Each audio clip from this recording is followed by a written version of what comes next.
Morning.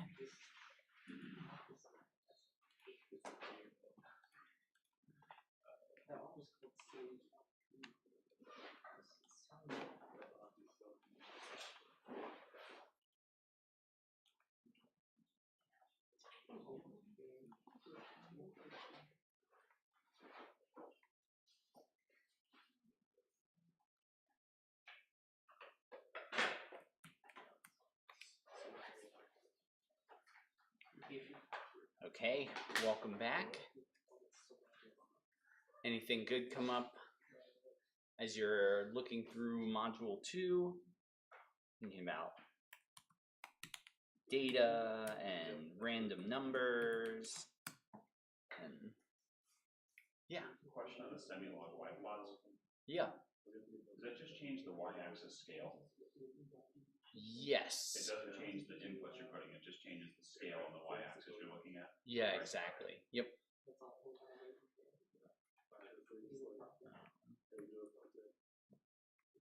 There we go.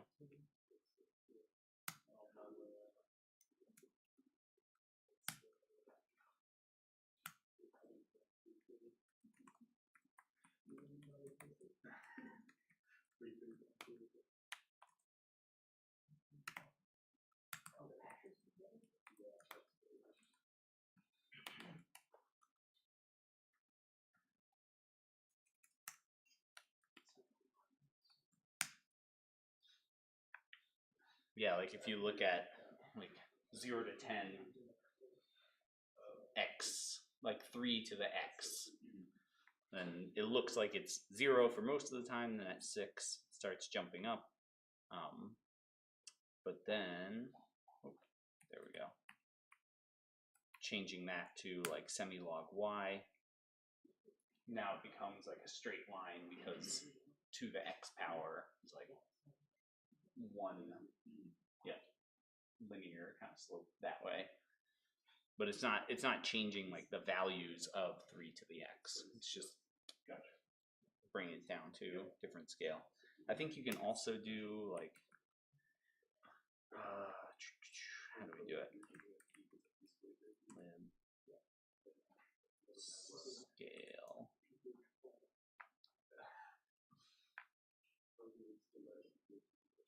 Linear log, logit.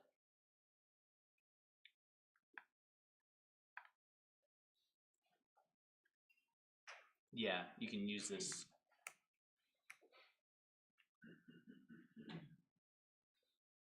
You can use this plt.y scale if you're like trying to plot something and then it doesn't have like You can set the scale basically. Yeah, exactly. And that comes up if you're trying to do stuff like if you're using that scatter plot command. Oh, moving slow, huh? Like scatter plot doesn't have an option to change to a log scale. If you like the inputs of scatter plot, because you can change like the size of the markers and like there's all these extra and size, colors, all sorts of stuff.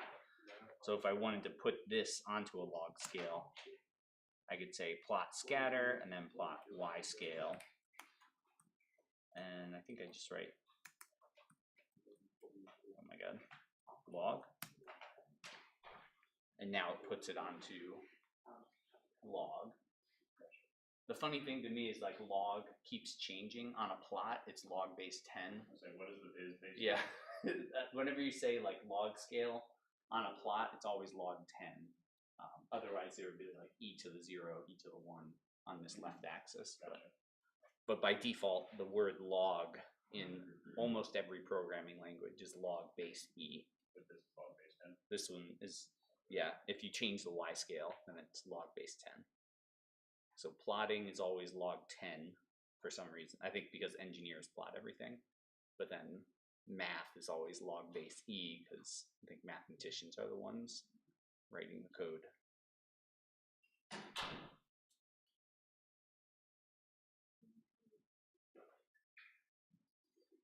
But that is pretty helpful. Like you can change that Y scale. And then there's like, I think lodge it.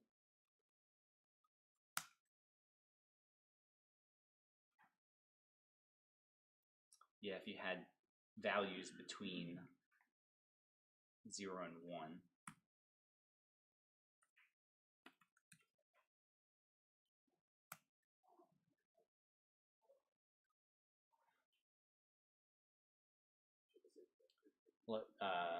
Like if you ever get into, if you've heard someone talk about like logistic regression, when we're doing those straight line fits, that's linear regression. There's also logistic regression where you're looking at a lodge it LOGIT function. But yeah, you can change the scale all sorts of places. Usually log is where us engineers live.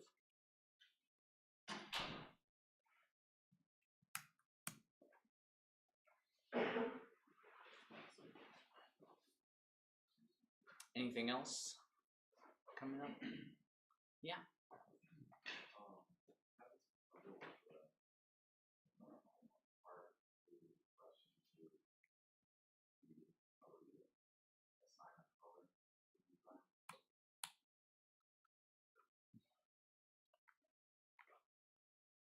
Oh, where we're like trying to give each designer their own color. All right. Yeah, let's take a look at that.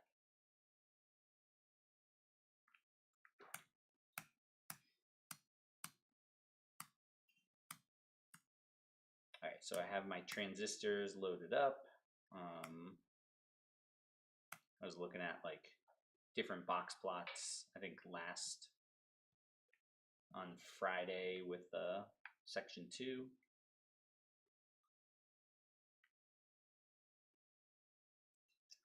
And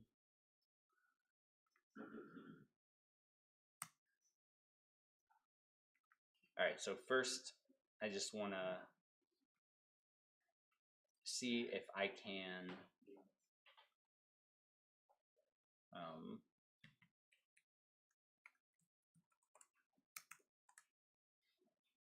can plot like just one designer at a time.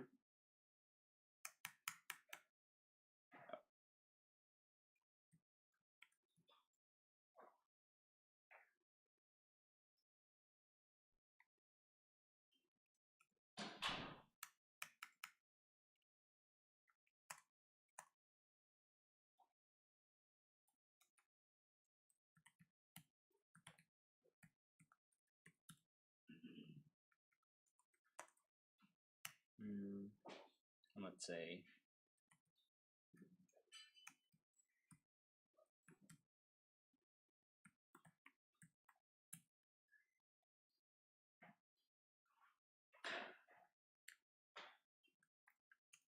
there we go.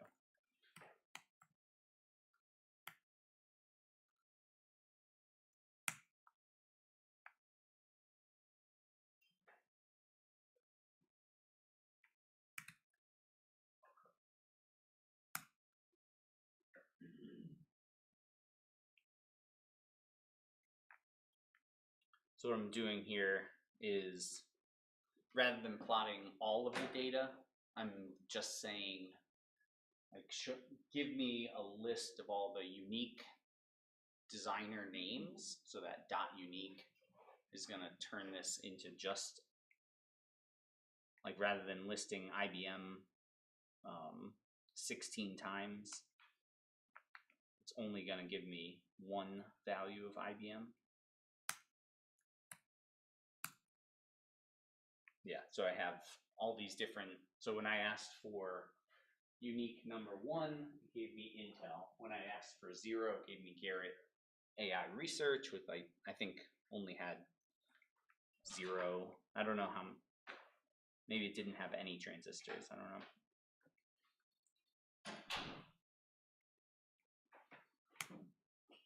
So now that I can do that, if I can do it once, I can do it as many times as I feel like.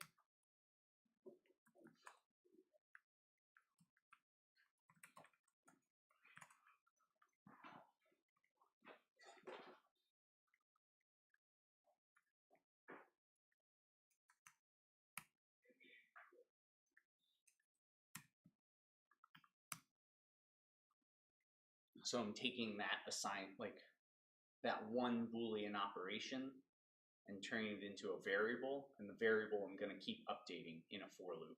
And I can put plots inside of a for loop because they're all it's just doing whatever I tell it to inside that loop. Yes, data, looking good, unique, and then I want to add another line so I can start keeping track of who I'm plotting. So I'll also say that the label is going to be designer. And then I should probably add like a legend, right? You can't, like if you can add the legend inside the loop, but it's going to keep recreating the legend, and then you're only going to see the last version of it anyway. So might as well just take it outside the loop.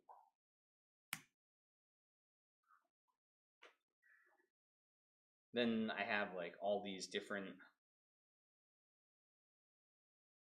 now every designer has its own color. There's different ways that we could start to fix this. Of like if we look at Garrett AI Research, it's the same color as Intersil, which is the same as Acorn, same as ARM. So depending on how frustrated you are with how this looks, you can either say like, hey, each one has a color, I'm gonna move on, or we can start figuring out some extra things. Also get this like legend out of the way, right? I think it's bbox to anchor, pretty sure. Let's try it.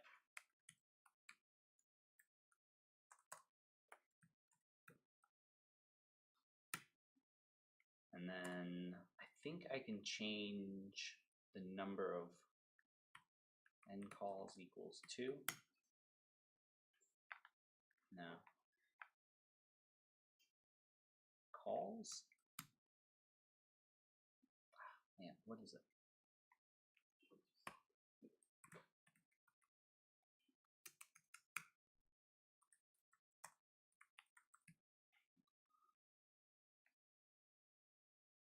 How do I do that? Legend n call. What? I swear. What did I write? Maybe I wrote n calls. N call. There we go. Now it's starting to look a little better, right? Get the legend out of the way. All our data's there. And you know, maybe I want to double check, like, well, am I plotting? Does everybody have at least one transistor in this data set? Like, if they're not, if I'm only plotting one thing, then maybe I want to start changing that. So I could put in like an if statement.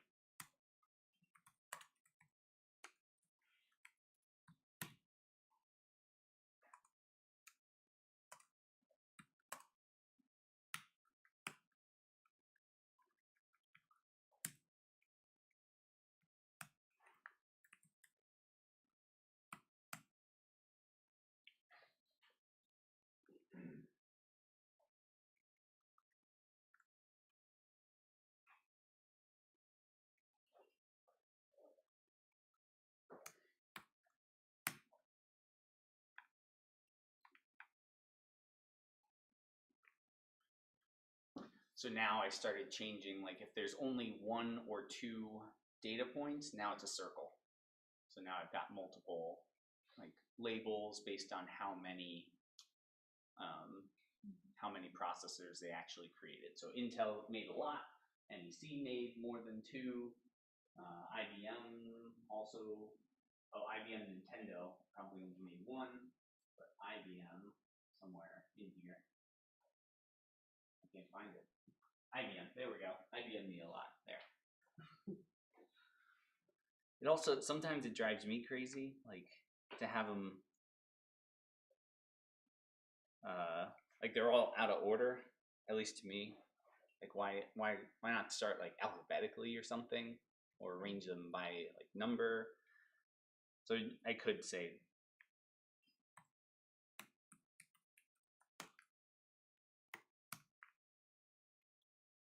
because the output is like an array kind of object, I could sort it, and that would make it, it would put the legend in order.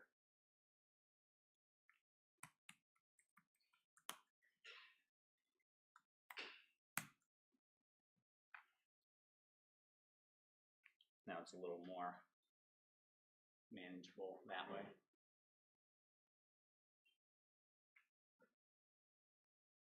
Did that help with like, so by default, and the thing that I was showing, at least here, is that by default, it's going to keep giving you new colors. I think in MATLAB, default is that it just like throws out your lines.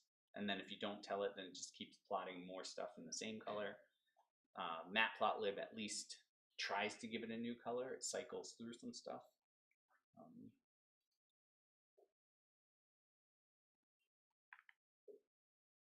And if you really want like a color for, like a different color for every designer, then you could start using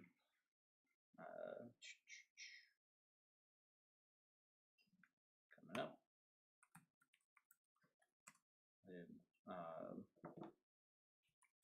Color map.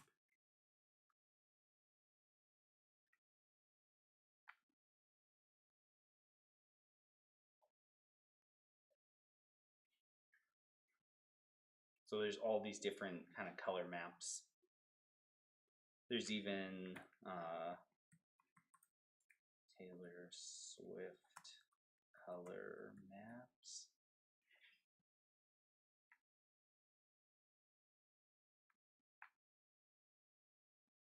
If you want, you could choose like your color map based on a specific Taylor Swift album. If you're like feeling like that's gonna make your life whole. Yeah.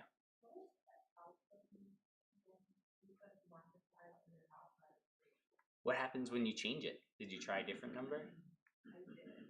What happened? This alpha. So alpha goes 0 to 1. So let's make it 1.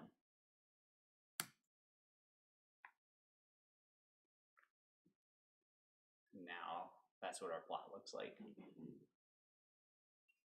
And now let's change, and I'm only changing the stars right now. The circles are just doing their own thing. Oh, is it like the solid? Yeah, yeah. I think they tried to do that we're too close together. Yeah. Okay. So yeah, 0.1 is going to make them almost invisible.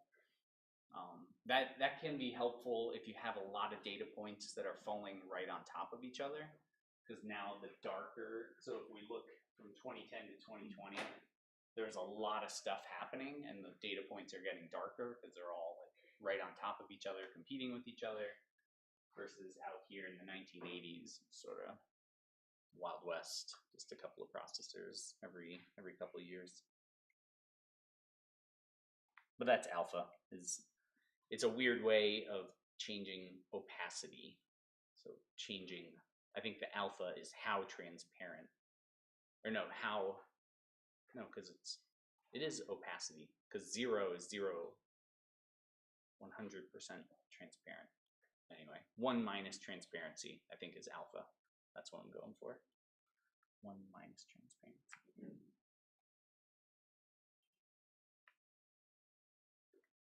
Or you can leave it alone. If by default alpha is 1, so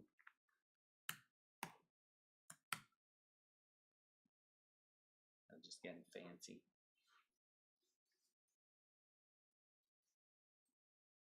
Cool. That was a great way to start.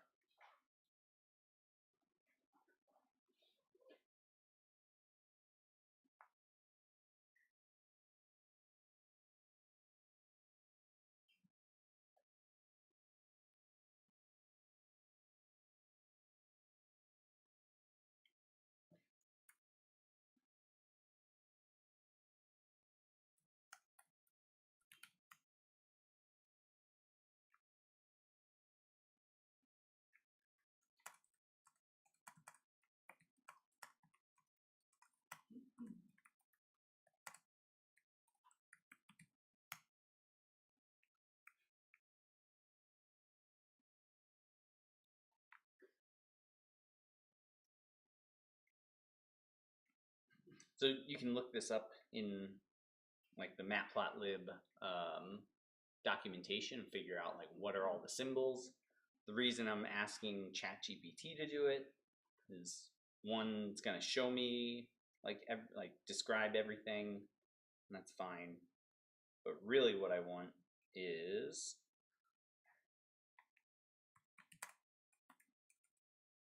give me a Python list structure of all of those marker symbols.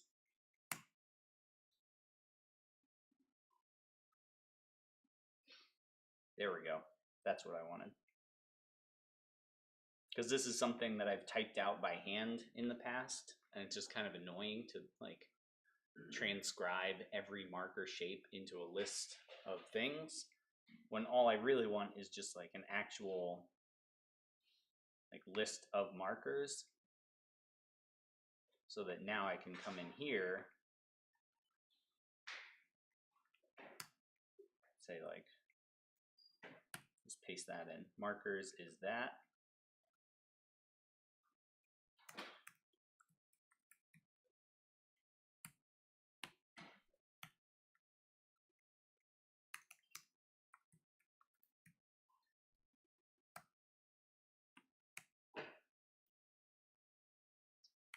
I'll try like -I that way.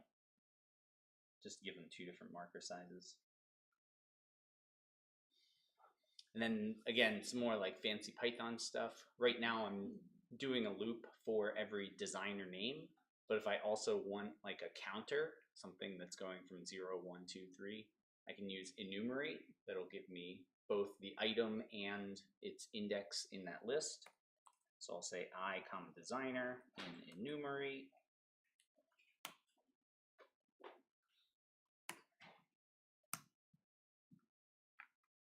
Look at that. Oh, all right. Maybe we'll change this alpha to 1.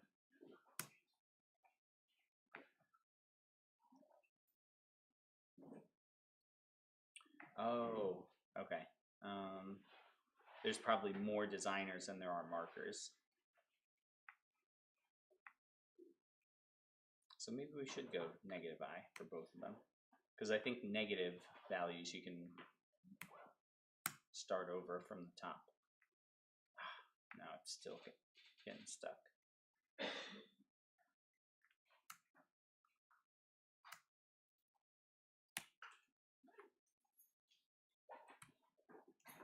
No, I want / len of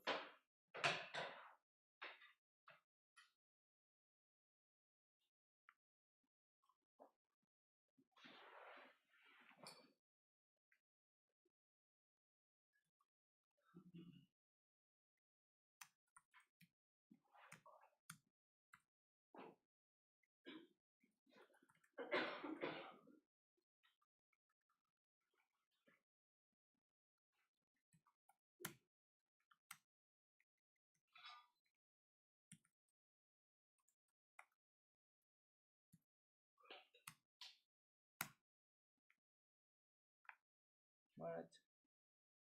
Is it percent? What do I want?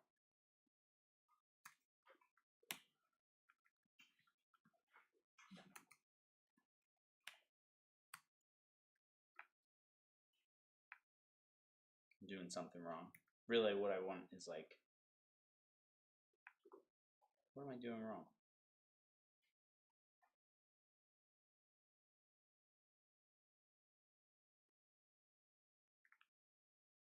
All right, I'll come back to it.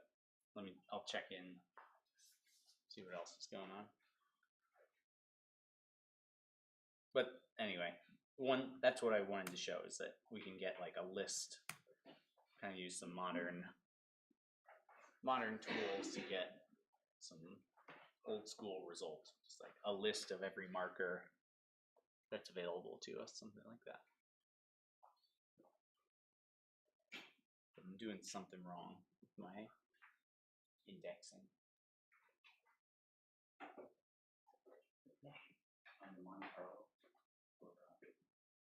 for the normal. So we got to the point when we calculated X locations. Yeah. The question I have is, I think, principally taking the first X value, and you're trying to find the end based on its orientation angle. Yeah. But it's plus or minus. How do you actually factor that in? Do you just choose +4 minus? Well, like one of them is going to be X plus, the other one's going to be X minus. Two separate ones. And So you're going to choose one value. You got that detail. well, once you have those 2 points, you're trying to figure out, are they on either side? Are they both above 0, both below 0? So you do it twice essentially, where you have like a M1 and M2 do something. Yeah. One's going to be X plus cosine beta, one's going to be X minus cosine beta. Yeah. So you can either think of it as like a data structure that has like 2 values, and you're trying to figure out are those 2 values plus minus, or like 2 separate X values, and you're trying to compare where they are. Okay. That makes sense. Because you need, like, if you only have one or the other, then you don't know if it's crossing. Yes. Yep. Yeah. Got it.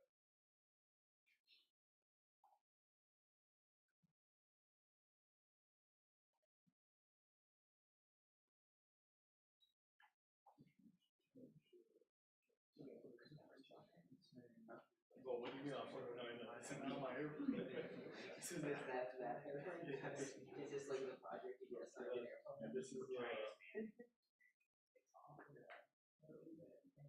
but that's like a flawless PC 12 generation.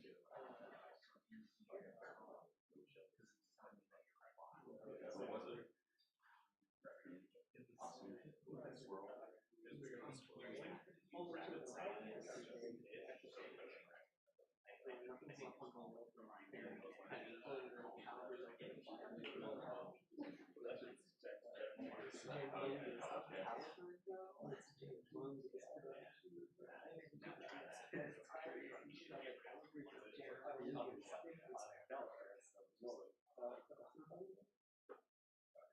Oh yeah, so now you have different issues with time and energy.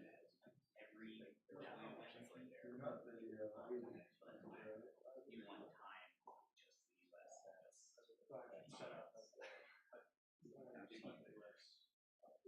Yep. Yeah, and they both have the same amount of hours. So even if you think they match, it's still the same measure energy here.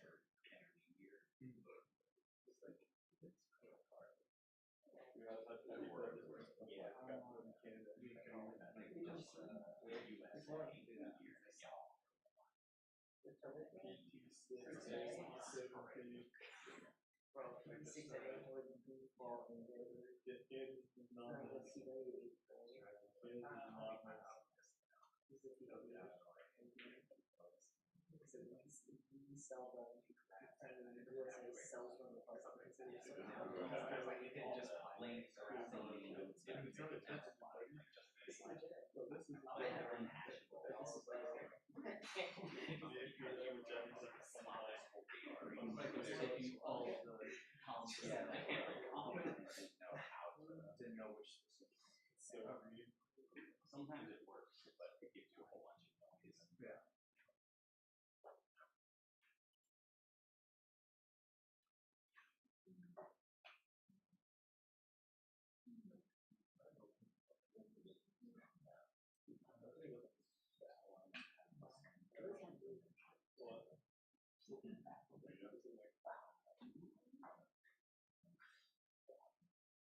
Yeah, if it tells me that it doesn't exist,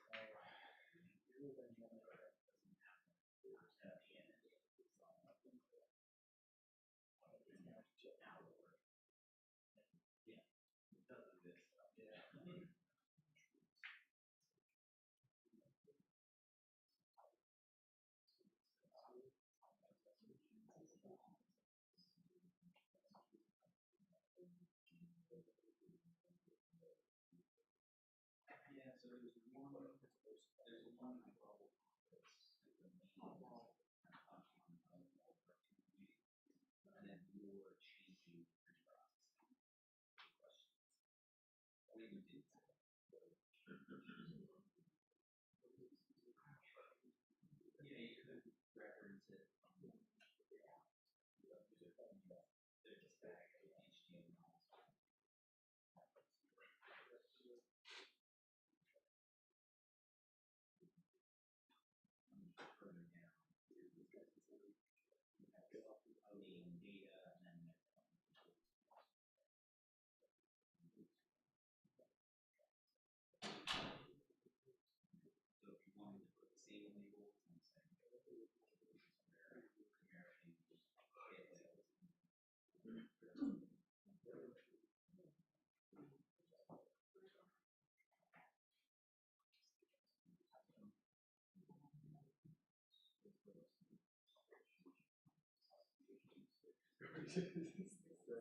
You can play around with it.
Bring down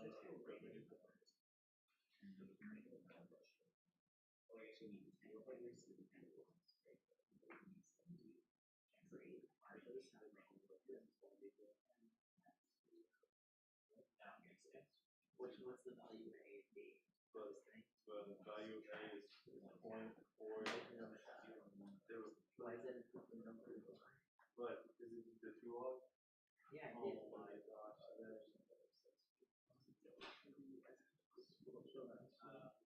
What's your value of my 50 there times K? Right, it's literally like 0.9.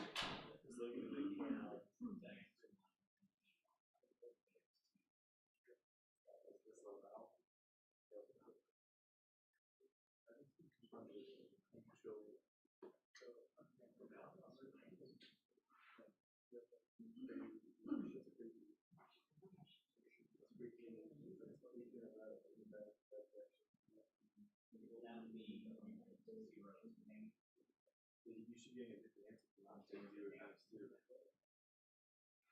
ever run it back to the?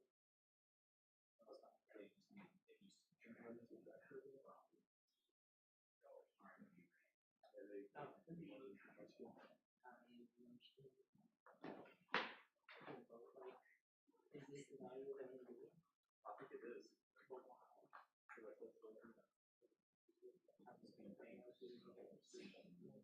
Because it says that the value of constants A and B as this compared to the prediction that transistor count doubles every 2 years. Does this mean that it doubles every 2 years? It's because if it doubles, it'd be at 1. It doubles when it at 2? That's so slow. What's it doubling to? 1. Second 1 or second 2? 1. Wouldn't it be exponential?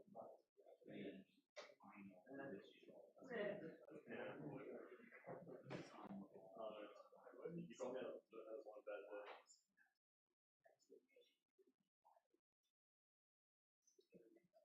It's not take away from your privilege.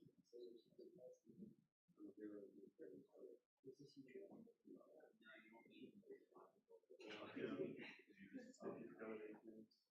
No.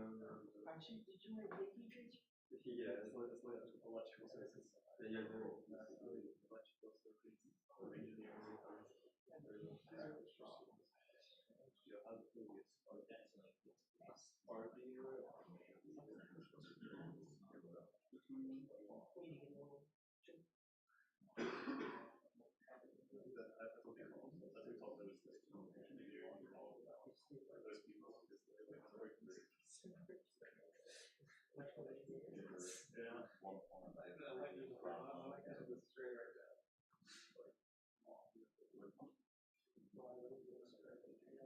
1 year.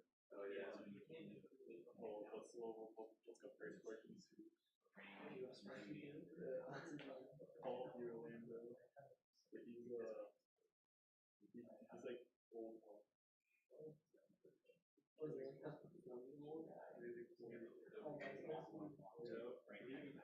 old. That's my guy right there.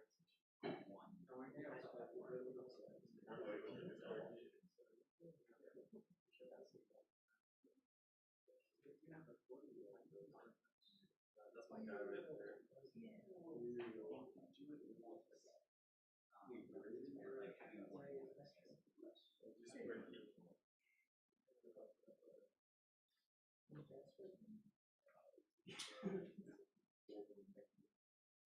Okay.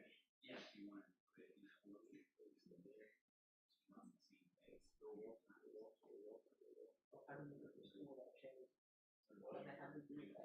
I don't know, but yeah, he actually knows stuff. It's weird. Actually, he's a good engineer.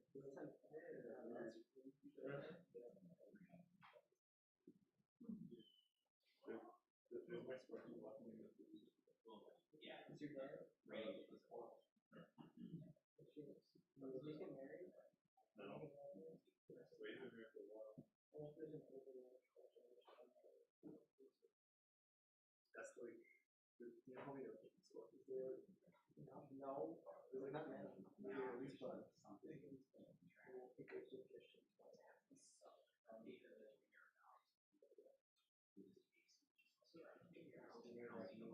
Engineers in the US. But okay. So there's only 20 different Wait, houses. the Paul was on I was like, Oh, so then there was a decision on the same level. The 35-40-year-old. yes, so that he also doesn't do like electrical engineering. He does business development. It's actually cool.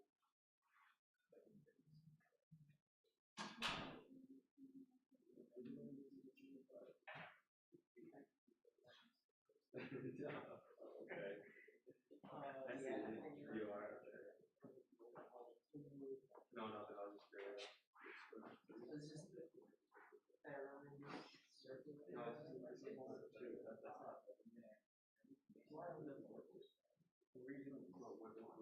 Circuit that. This guy sounds like that. He's like, it's not doing that. No, but he's like, it's that. That's good. It's not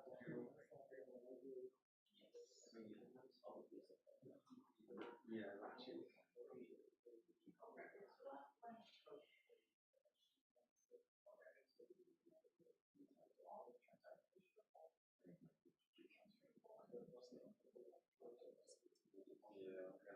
I don't even know what's happening here. You don't watch it. Oh, yeah.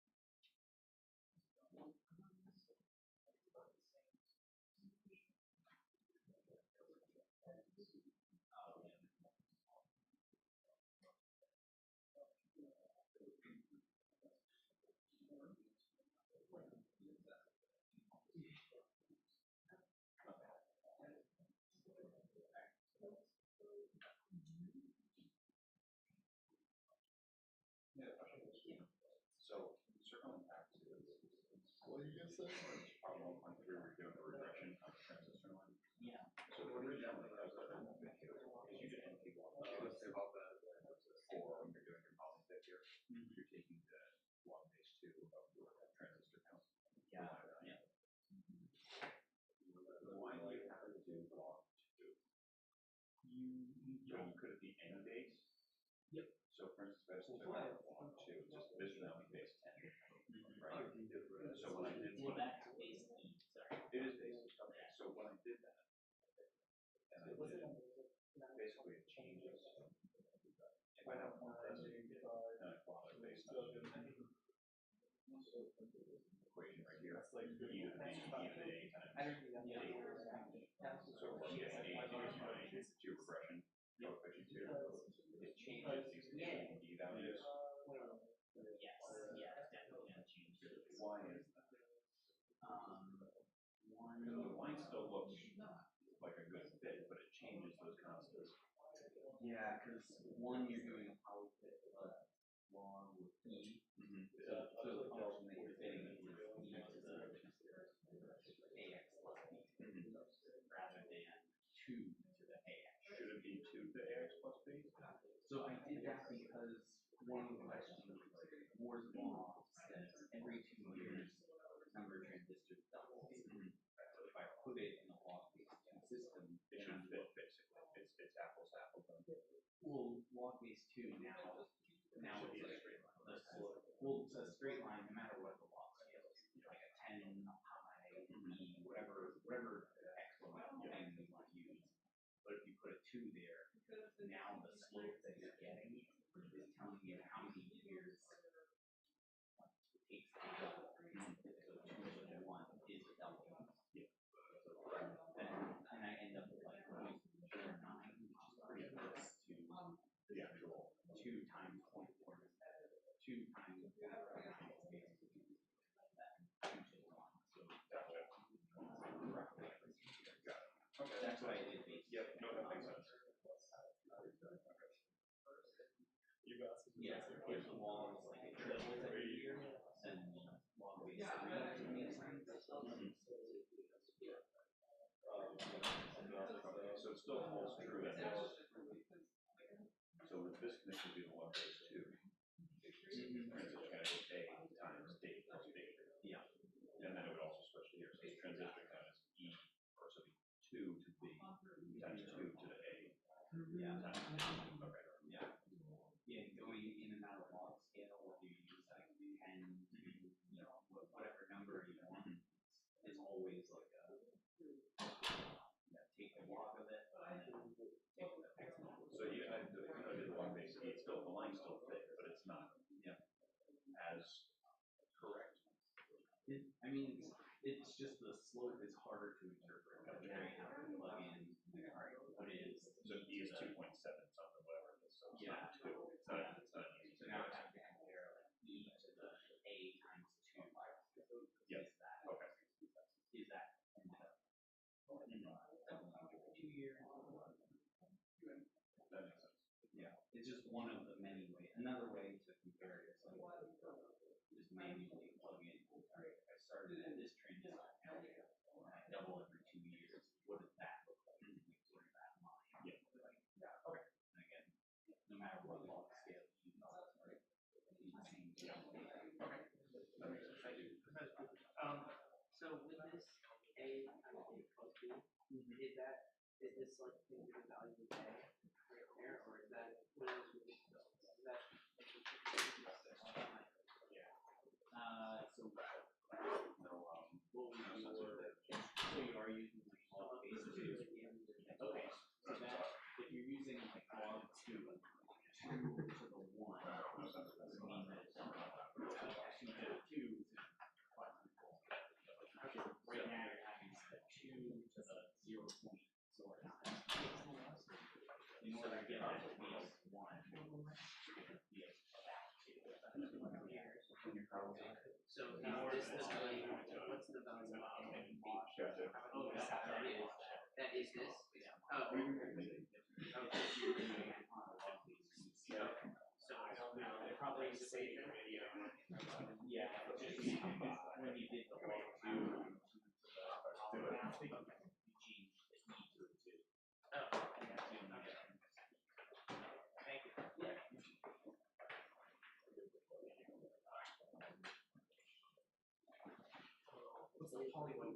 All right, thanks a lot. And so poly 1D.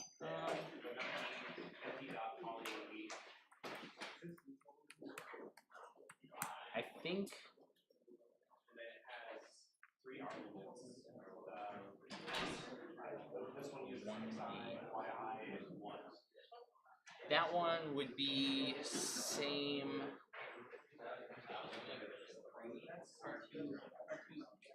it's similar to polyval, but it's a but it'll let you like look at the abstract. Like polynomials have a lot of like built-in solutions to them. So in this case, like I could look at like what are the roots. So it's similar to polyval, but I can also do. Well, like one of the functions is like give me the roots, and then another function. So yeah, let's. Yeah, it does return two values. What are those two values that are returned? For the roots. It's just the roots. Or poly 1D. Poly 1D. It should return one function. Where did it go? So like if I do poly 1D of 1 and 1, that's 1x plus 1. Okay. So it just gave me like one thing that is poly 1D is x plus 1. So if I ask for x of 1, p of 1, I'm going to get 2.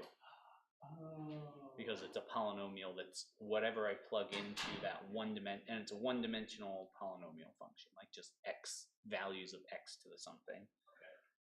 And now, but it has those extra built-in kind of functions of like p dot r is going to show me that it's equal to 0. Like one of the roots is when x is -1. Okay.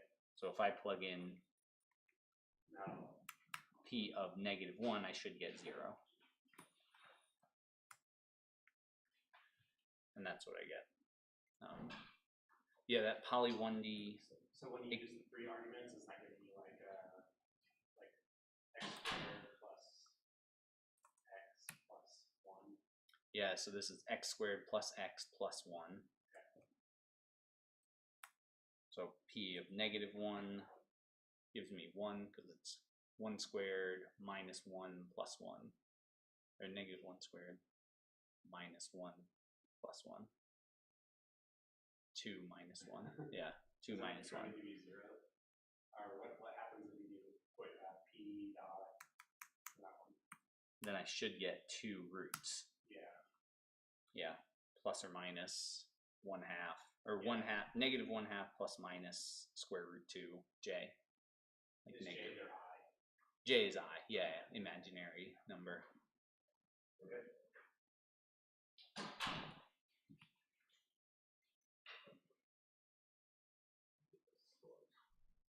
Yeah, so poly 1D would be helpful. Like if you wanted to use it in our homework,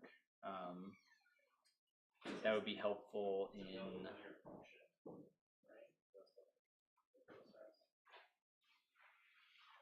like here where I say if I create a US fit of my data, let me make sure that I have these things ready to rock.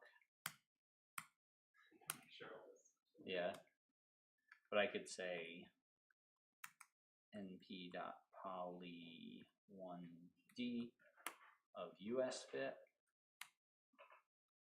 Call this like a PUS is that. And now instead of using polyval, I can just say PUS because I have a polynomial that is the US polynomial. Like it's an actual like function that I can evaluate now. I can plug in anytime. That's what I did right in this line. Oh, sorry. I'll catch up in a second. Come on, man.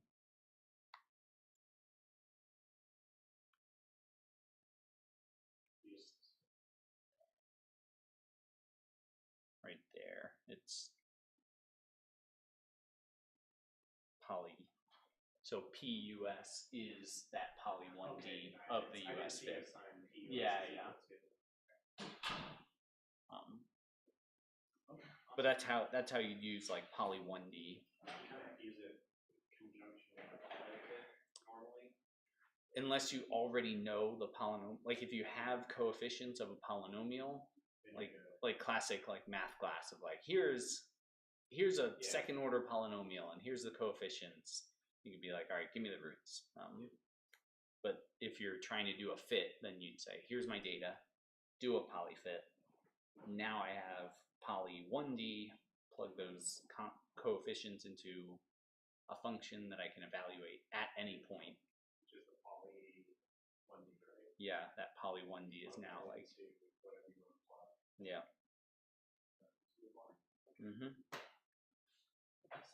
Cool. Yeah, good find.